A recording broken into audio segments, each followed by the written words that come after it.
As the NBA trade deadline of Thursday at 3 p.m. Eastern gets closer, Suns All-Star power forward Amari Stoudemire has yet to be moved. Despite being drafted twice over the past 2 seasons, first by the Diamondbacks, then by the Angels, Spence decided to come back for his senior season. Borges, who's often referred to as the fastest player in the Angels organization, is hoping his quickness on the field can help speed his way to the big league club. Who else would we want to talk to other than the voice of the Diamondbacks, Jeff Munn? Nadia decided to take me to the court to show me what boxing class is all about.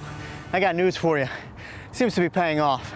And right from the get-go, it appeared this was not the Coyotes' night. While it remains a mystery whether Tiger will be booed or embraced as he tees off at Augusta National Golf Course, you gotta be rejoicing. The Diamondbacks reach an agreement to re-sign promising young outfielder Justin Upton. So, Chad, we have NBA trades going on right now? Oh, they're going on. They're coming up. I'm excited, and coming up in sports, we'll tell you all about it. Entering Tuesday night, the UConn women's basketball team was riding one of the most impressive streaks in the history of sports, having won 77 in a row and seeking head coach Gino Auriemma's 7th national championship. Things were sure to get interesting when they squared off against Stanford in the championship game. And it was a first half UConn wanted to forget. Coach Auriemma said it was the worst his team has ever looked. But like all great champions, they bounced back with authority in the second half. Maya Moore led the Huskies with 23 points and 11 boards. Unbelievable. 78 wins in a row. Coach, how you feeling? It was a real testament to these kids and how strong they are and how tough they are and how resilient they are. And I'm really thrilled. Had a huge night with 8 games left in the year. The Suns are already celebrating. Having won 7 in a row and on the brink of clinching a playoff berth, the Suns traveled to Chi-Town last night to square off against the Bulls, who are battling for their season as well. And it was an entertaining game throughout. We picked things up in the 4th quarter. Just over a minute to go. Steve Nash driving, lays it in, and the foul. Suns on their way. Then Nash hitting Channing Frye from downtown. Forget about it. The Suns knock off the Bulls. They win at 111-105. Since the All-Star break, the Suns are 17-4, and currently they're in the Meadowlands in New Jersey taking on the Nets, who are playing their best basketball of the season. The Phoenix Coyotes take on the Flames tonight as part of their back-to-back. And last night they squared off against the Canucks team that is currently 1 spot ahead of them in the Western Conference standings. And right from the get-go, it appeared this was not the Coyotes' night. Vancouver scored 2 goals in the first 5 minutes of action, and that pretty much sealed the deal. They never looked back. Now, I warn you, if you don't like violence, you might want to look away from this one. Derek Morris just gets absolutely leveled. Oh, my goodness. Final score, Coyotes fall 4-1.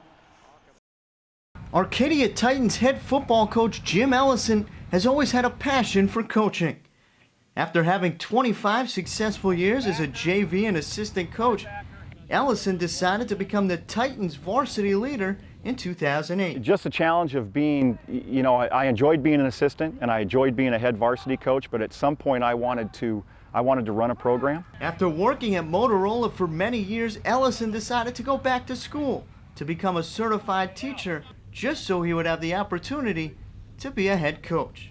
I always wanted to be a coach, and in fact, in a single-parent household, raised by my mom with 4 brothers and sisters, and all my role models and idols were coaches. Ellison's hard work and energy seem to be why the Arcadia football team responds so well to his methods. He's just a happy guy. I mean, he's never has a bad day. It's not like he ever comes out and we're like, wow, man, coach is in a really bad mood today. He's always excited to be out here, and I feel like he wakes up every morning and says, wow, today's going to be a better day. While Coach Ellison no doubt has the respect of his players on the field, some of these players have the privilege of sharing his knowledge inside the classroom. JAG is a class, I have 20 juniors and 20 seniors, and what I try to do is prepare them for life after high school. Whether it be in the classroom or on the field, Coach Ellison loves what he does. Just for the challenge and for the pure love of it. It's been a dream to be here. Reporting from Cronkite Sports, I'm Chad Cutler. Josh Spence and the rest of the Sun Devil pitching staff are ready to go back to work.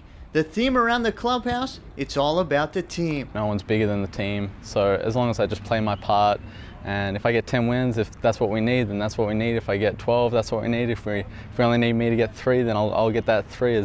The Australian native, affectionately referred to as the mate by his teammates, decided to come to the U.S. because baseball isn't exactly huge in Australia. Always wanted to play this great game somewhere where it really mattered. Despite being drafted twice over the past 2 seasons, first by the Diamondbacks, then by the Angels, Spence decided to come back for his senior season and try and help lead the Sun Devils to a championship. You only get to live once, and there's a lot of things in my life I want to accomplish, and getting my degree is one of them.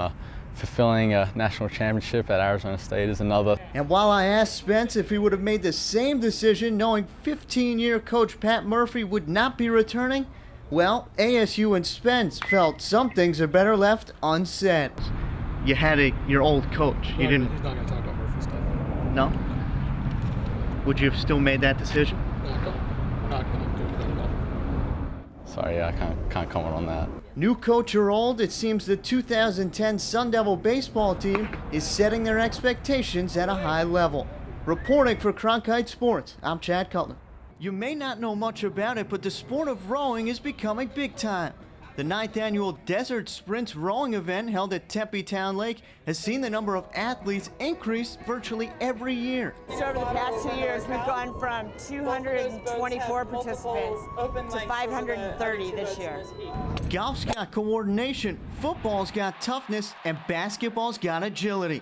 As for rowing, it's a great sport. It's a whole body workout with minimum stress. You know, you actually, it looks like you use your arms, but you're actually using your legs. while rowing's typically known as an East Coast sport, there's one common theme amongst the people I spoke with.